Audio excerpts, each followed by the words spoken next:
প্রবাসীরা নাকি প্রবাসে গিয়ে কাজে ফাঁকি দেয়, সারাক্ষণ মোবাইল টেপে। আর এই কারণে দুবাই সরকার প্রবাসীদের ভিসা বন্ধ করে দিছে, বলছেন বিকাশ নূর।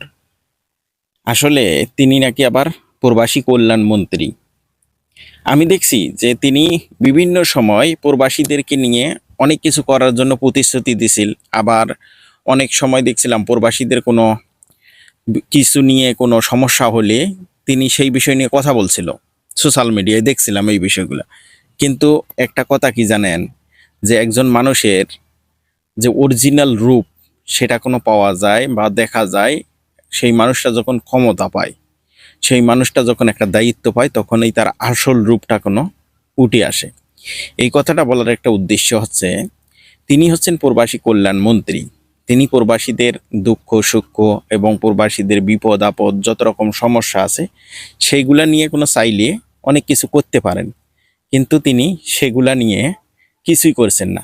আর যখন তিনি ক্ষমতা পান নাই, যখন তিনি এই প্রবাসীদের কিছু করার জন্য সুযোগ পান নাই, তখন তিনি অনেক কিছু করতে চাইছেন এবং অনেক কিছু করার জন্য চেষ্টা করছেন। আর এখন দেখেন ক্ষমতা পাইছে, এখন দেখেন তার রূপ পরিবর্তন হয়ে গেছে। আসলে একটা জিনিস আমি বুঝি না, কেন একজন মানুষ দায়িত্ব পাওয়ার পরে বা একজন মানুষ ক্ষমতা পাওয়ার পরে তার রূপটা পরিবর্তন হয়ে যায়। এখন আমি দেখলাম যে প্রবাসীরা প্রতিবাদ জানাচ্ছে, সাথে যারা প্রবাসী ছাড়া আছে, যারা বাংলাদেশে আছেন এবং বিভিন্ন সেক্টরের ভাই আছেন, তারাও কোনো প্রতিবাদ করতেছেন। আসলে আমার মনে হয় যে একজন মানুষ ক্ষমতা পাওয়ার লোভে বিভিন্ন রকম কথা বলে, যখন ক্ষমতা পায় তখন তিনি সব কিছুই ভুলে যায়। যেমন আমরা দেখছিলাম যে স্বরাষ্ট্রমন্ত্রী একটা কথা বলছিল যে আমরা ইলেকশন করার জন্য সব শর্ত মেনে নিয়েছিলাম।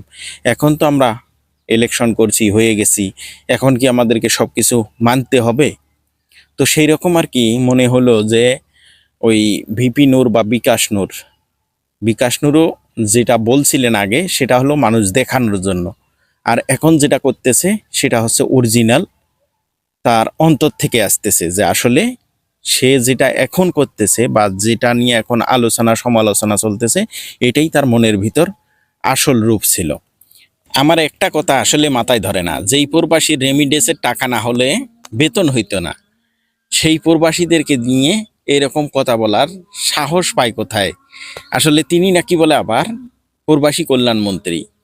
আসলে এদের মতো লোকদেরকে প্রবাসীরা চায় না, এদের মতো লোকদেরকে প্রবাসীদের প্রয়োজন নাই। কারণ এদের মতো লোক দ্বারা প্রবাসীদের চারে না পয়সারও উপকার হবে না, অথচ এরাই প্রবাসীদেরকে চুষিয়ে খাবে।